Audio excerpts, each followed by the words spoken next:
Timo Lisa says, have you ever been scared out of your wits while flying before?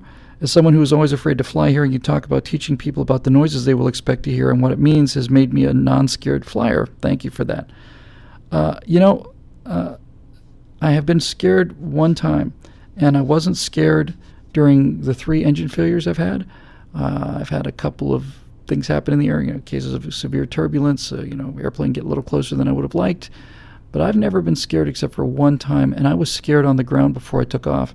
I had to fly a plane back, and I did not have confidence in that airplane. That airplane had, over the course of flying for 2 years, had given me enough scares, enough worries that I just didn't have confidence in the aircraft, that particular aircraft. Not even that type of aircraft, that individual aircraft. I did not have confidence in. And the final time I flew it, I had to fly it back from Gillespie and down by San Diego back up to Santa Monica. And that was the only time I've ever felt like, okay. Called somebody and watched my cats if something happens to me, that kind of thing. But that's really not... I think you can actually almost write that one off, because I did take a pretty close look at the risk, and I assessed the risk, and I thought it was worth doing, and I did it. But have I ever been scared in the air? No. I've been alert in the air. I've had my full attention in the air. I've been very focused in the air. But I haven't ever been really scared up there. One of the things that you were kind enough to mention is that when I've had a chance to fly several people, probably 10, who've been really afraid to fly commercially and especially in small airplanes. And with the Sky Air, that's as small an airplane as you get. What I found was by keeping them involved in the process, I think certainly not the first person who would come to this. A lot of people don't like to fly because it's a surrendering of control. They don't like being out of control. And one of the things that I think really helps is keeping people involved on some level in the decision-making process, or at least in what's actually going to happen. So, for example, and also giving them an escape route, so that they know there's a way out. So when I deal with somebody who's really afraid to fly, what I'll say to them is, and by the way, I'll just say this now: anybody who's a pilot who has somebody who's afraid to fly and goes up and scares them on purpose should be beaten with a tire iron. It's not funny. It's not cool. Doesn't make you look cool. You've just lost another person for aviation. You've scared somebody when they've trusted you. Now, I have nothing but contempt for that. I think it's just appalling. So with that said, you fly very carefully and very gently, and you can fly gently in the same way you can drive gently. But what I do with somebody who's not comfortable flying very easily is I will start off by saying, all right, here's what we're going to do. We're going to taxi down to the end of the runway, and we'll do the run-up, which means we'll check the airplane systems. We'll talk about that in a minute. But we're going to go and we'll do the run-up. And if it turns out you don't like it, if you start feeling nervous, if you start feeling scared, we'll just turn around and come back. You don't have to make any commitment to anything. You get down to the other end of the runway and so on. So before we get to the run-up area, if we're at a towered airport, most of them are towered in California, out here, in LA anyway, and I'll just basically tell them what's going on. I'll say, look, you see the control tower over there? Yep. Well, there's actually 2 different positions in that control tower at Van Nuys. Van Nuys Tower and Van Nuys Ground. Van Nuys Ground controls what happens on the taxiways, and you can't move from one place on the airport to the other without talking to Van Nuys Ground. Van Nuys Tower controls the runways, and it controls the airspace around the airport out to about 3 miles. So in order to move on the airport, we have to do something to let them know that we know what's going on. And there's something called the Automated Terminal Information System, called ATIS, and I'll turn the ATIS on, and you'll hear the same thing every time. Van Nuys Airport Information Tango, time 1610 Zulu. Winds calm, ceiling broken as sky, tell you where the clouds are. Winds, 170 at 16, altimeter 299 and all the same information in the same order. And basically what they're doing is they're saying, here's what's going on at the airport now, and this information for this hour is called Information Tango, and after Tango comes Uniform, and after Uniform comes Victor. So I get the pre-recorded Information Tango, I get on the radio, and I say, hey, Van Nuys Ground, good afternoon, Long Easy 506 Delta Bravo, Southwest parking, taxi 16 right with Tango. And of all the things that makes people crazy in terms of their flying lessons. You would think it'd be the flying, but it's actually the radio work. I was a great pilot from the beginning. I knew exactly what I was doing. I was really switched on. I had a lot of experience from flight sims. But the second I got on the radio, I just couldn't speak anymore. And the radio is very simple too. The radio is basically the same. It's a vocabulary of maybe 100 words or less, maybe 60. It's a 60-word language, and it's the same format. So whenever you use the radio in an airplane, it's the same thing every time. It's always the same thing. It's who you are, where you are, and what you want. And once you understand who you are, where you are, and what you want, it gets a lot easier. So when we start we turn on the engine, fire up the engine, everything looks good. We want to go from where we're parked down to the end of the runway to do our run-up, which I'll get to in a minute.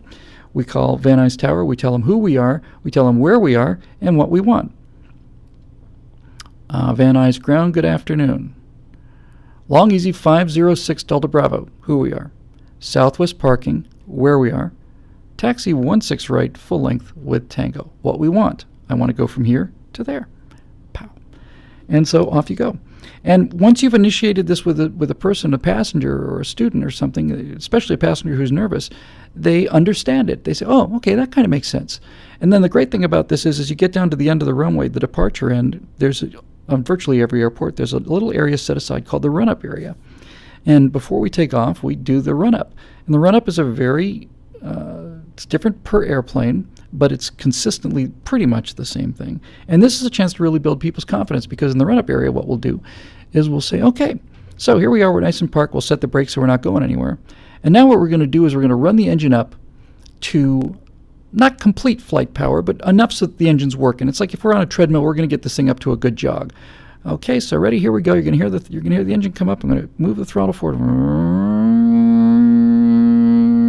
Okay, 1600 RPM. And I'll say, okay, so what we're going to do first is we're going to turn off one of the two ignition systems. We have dual ignitions on this airplane, on every airplane. So if one ignition system fails, the other one just keeps us going. One set of spark plugs goes out, no problem. We got another set just like it. Dual backup. So we'll turn off one, hear a little drop on the air, back up again, then turn off the other, back up again. They're both working independently. Fantastic. We do a bunch of other things. We say we have a fuel backup pump. We'll turn on our emergency backup pump. It's electrically driven pump. So now there's two pumps pumping fuel into the engine. So if the one that's running off of the engine fails, you won't even know it because the backup pump is running. We'll turn that off when we get up high because we don't want to burn it out. But up high, we got plenty of time to turn it back on again if it turns out our main pump goes. And these kind of things. And basically, we're going to set the flaps, and we're going to do this. And what you're basically doing is you're giving them something to think about other than to be worried about. But you also are explaining to them what goes on, and they really get to see just how much of this is safety-oriented, you know. It's completely safety-oriented.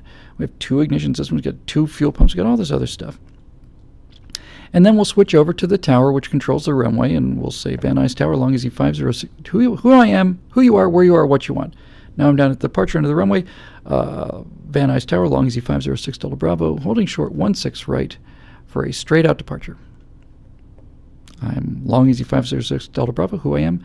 I'm at the end of the runway, 16 right, full length, and I want to go straight out. Boom. 6 Delta Bravo, straight out departure approved, clear for takeoff, 16 right. And off we go. Now, one thing that I do that not a lot of people do, but I recommend it. Some people say, oh, it makes your passengers nervous. I think just the opposite. I tell them what I'm going to do before I do it. But as I start the takeoff roll, and we put in the power and we're going down the runway, I say, all right, I want you to just know that I know that what I'm doing here is, where would we go if we lost the engine right now? The climb out is the most dangerous part of the flight because you're low to the ground and you don't have any altitude, which you can convert to airspeed, because airspeed is life. Landing is relatively safe because you're using gravity. You've got altitude and you've got speed, and these are energy, and we can use them to land. But on takeoff, you've got very little speed and you've got very little altitude, so if you're going to lose an engine, that's the bad place to do it. And in a single-engine airplane, if you lose an engine low enough, you're looking at probably the worst emergency that you realistically expect to face. Now, I got started in gliders, and engines hardly ever fail, but ropes break quite a bit. So we were doing engine failures, which would be a rope break at very low altitude. So what I'll tell the person in the back seat, I'll just say, hey, I'm going to tell you what I'm going to do if we lose the engine. We're not going to lose the engine, but you need to know what I'm thinking about while we go through it, so you have an idea. We start to take off. So if we lose it now, we're going to just stop. We're just going to stop. We take off. We're off the right. Still got room to get her down. We get her down. We get her down. Okay, now if we lose the engine, I've got enough altitude to get over into that field over there, climbing, and I've still got that field. Now I've got the field beyond it, climbing. Now I've got enough altitude to do a turn back and go back and land on the airport. And we are 22 seconds into the flight, and the biggest danger is already over. And boom. So this is basically how it works. TMO for me is just to keep people constantly informed of what's going on.